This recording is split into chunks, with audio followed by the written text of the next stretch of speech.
sa pagitan ng Israel at ng Iran.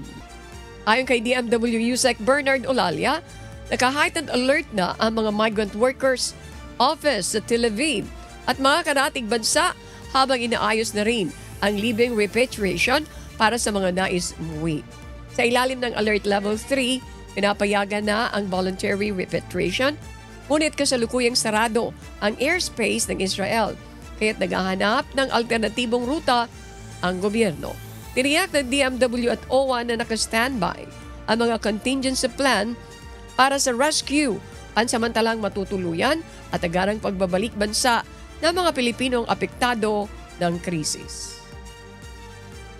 Pag po repatriation ang pinag-uusapan, lahat po ng gastos ay sa ating gobyerno. Wala pong gagastusin ng ating OFWs.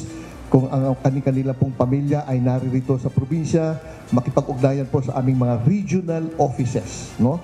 At kayo po ay aming sasamahan din para sulubungin yung inyong mga mahal sa buhay na nais pong uwi.